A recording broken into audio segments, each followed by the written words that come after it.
Este homem foi baleado no rosto, perdeu um olho, uma mão, e mesmo assim disse: francamente, eu achei a guerra divertida. Soa como ficção. Pois essa é a história real de Adrian Carton de Wiart, o soldado mais indestrutível de todos os tempos. Ferido 11 vezes, sobreviveu a 2 guerras mundiais, foi prisioneiro dos nazistas e ainda arrumava tempo para caçar leões na África. Quem era esse homem? E por que quase ninguém fala sobre ele? A Europa no fim do século XIX era um barril de pólvora. Grandes impérios como o austro-húngaro e o otomano ruíam. A Alemanha buscava poder, o Reino Unido tentava equilibrar o tabuleiro geopolítico. E no meio dessa tensão crescente, nascia, em 5 de maio de 1880, em Bruxelas, um menino belga com sangue britânico que mudaria a história. Filho de um aristocrata, Adrian Carton de Wiart cresceu cercado de luxo, estudou em Oxford, e era esperado que seguisse uma carreira diplomática. Mas desde jovem, ele rejeitava a vida confortável. Com 19 anos, mentiu a idade, assumiu identidade falsa e se alistou no exército britânico para lutar na Guerra dos Boeres, na África do Sul. Lá, levou tiros no estômago e no quadril. E foi só o começo. Em 1914, o mundo mergulha na Primeira Guerra Mundial. E Adrian, já um oficial experiente, se junta ao fronte ocidental. Ele luta nas trincheiras da França, em batalhas como Loos, Somme, Passchendaele, os cenários mais sangrentos da história da humanidade. Durante uma ofensiva, ele leva um tiro no rosto, que destrói seu olho esquerdo e parte da orelha. Ele volta para o fronte com um tapa-olho e uma nova reputação, de louco ou lenda. Depois, tem a mão esquerda destruída. Os médicos hesitam em amputar. Então ele mesmo arranca 2 dedos com os dentes. A mão acaba amputada. E ele volta ao combate. No total, Adrian é ferido 11 vezes em combate. Em cada uma, pedia para retornar ao campo de batalha. Sua presença entre os soldados era tão inspiradora quanto assustadora. Ele liderava ataques de peito aberto, gritando: vamos, homens! Para a frente! Em 1916, recebe a mais alta honraria militar britânica, a Victoria Cross, por bravura extrema sob fogo inimigo. Os relatos dizem que ele liderou um ataque sozinho, sangrando e gritando ordens, até garantir a vitória. Entre a Primeira e a Segunda Guerra Mundial, o mundo tentava se reconstruir.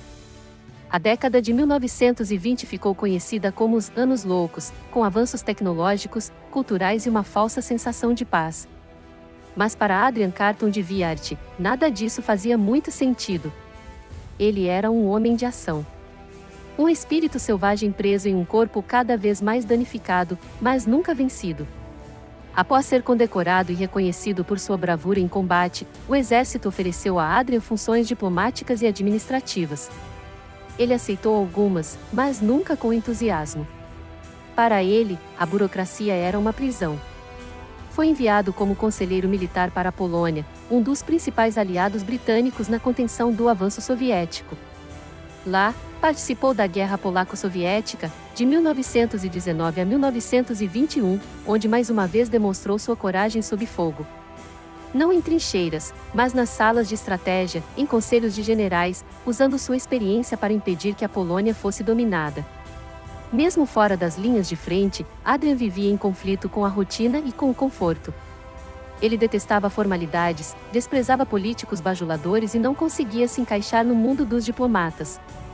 Foi nessa fase que passou a viver temporadas no interior da África Oriental, principalmente no Quênia e no Sudão.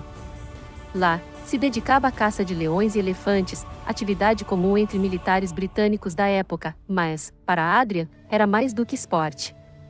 Era uma forma de manter vivo o instinto de sobrevivência, de continuar testando os próprios limites.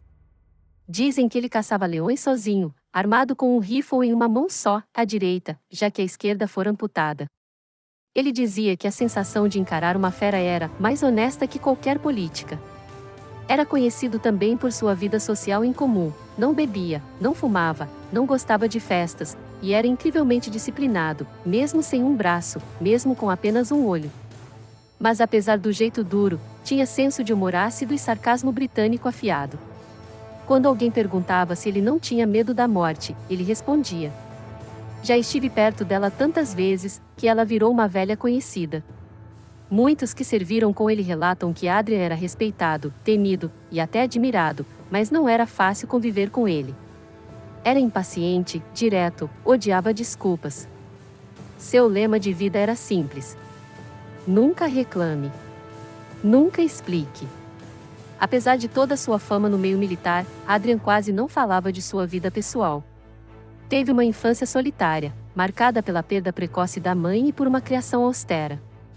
Nunca se casou, não teve filhos, e poucos souberam quem ele era fora do uniforme. Em sua biografia, ele dedica mais espaço às batalhas do que aos sentimentos. Mas deixa pistas sobre sua visão de mundo.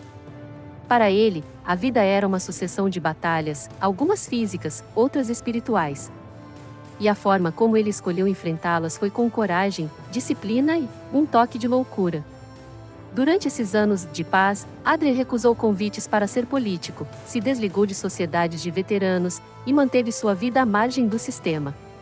Preferia o som do vento nas savanas do Quênia ao barulho dos salões londrinos. Para ele, o que fazia sentido era o risco, a verdade dura, o desafio. E foi exatamente essa inquietação que fez com que, mesmo aos 59 anos, ele se oferecesse para voltar à guerra quando Hitler ameaçou engolir o mundo. E então, em 1941, seu avião é abatido no mar Mediterrâneo. Ele sobrevive à queda, nada por mais de 1 hora até a costa da Líbia, e é capturado pelos italianos. Levarão-no para um campo de prisioneiros em Castelo di Vincigliata, na Toscana. Adrian planeja 5 fugas. Na 6ª tentativa, consegue escapar, atravessa montanhas italianas e chega até as linhas aliadas. O mais incrível? Após isso, ele não se aposenta. Volta ao trabalho, agora como enviado de Winston Churchill na China. Lá, lida diretamente com Chiang Kai-shek e observa a ascensão de Mao Tse-tung. Em 1947, com 67 anos, Adrian finalmente se aposenta. Vai viver na Irlanda, onde escreve sua autobiografia. Happy Odyssey, a Odisseia Feliz. No livro, ele trata seus ferimentos com humor, fala da guerra como uma aventura, e descreve as situações mais absurdas com uma leveza quase inacreditável. Ele dizia: nunca reclame, nunca explique. Apenas viva. Morreu em 5 de junho de 1963, aos 83 anos. Depois de sobreviver a 2 guerras mundiais, 11 ferimentos graves, aviões caindo, amputações, prisões e fugas, morreu em paz, dormindo. O homem mais indestrutível do século XX. Curiosidades que você não sabia. Ele era careca, de tapa-olho, com um gancho no braço, e ainda assim temido por todos. Chamava os burocratas de parasitas do tempo. Era um dos soldados favoritos de Churchill. Foi um modelo não oficial para vários personagens de ficção. Nunca deu uma única entrevista detalhada à imprensa. Por que você nunca ouviu falar dele? Porque a história costuma valorizar os certinhos. E Adrian Carton de Wiart quebrava todas as regras. Ele odiava a política, desprezava a imprensa e nunca tentou ser famoso. Ele só queria lutar e viver até o fim com coragem. Mas aqui, no canal Heróis Esquecidos, nós damos voz a quem a história tentou apagar. Agora me responde uma coisa. Esse homem não merecia um filme? Uma estátua? Uma série inteira na Netflix? Então comenta agora aqui embaixo, herói. Se esse vídeo te inspirou, curta, compartilhe e se inscreve no canal. Porque aqui, a gente não deixa os verdadeiros heróis morrerem no silêncio. Aqui, cada vida como a de Adrian, volta a viver.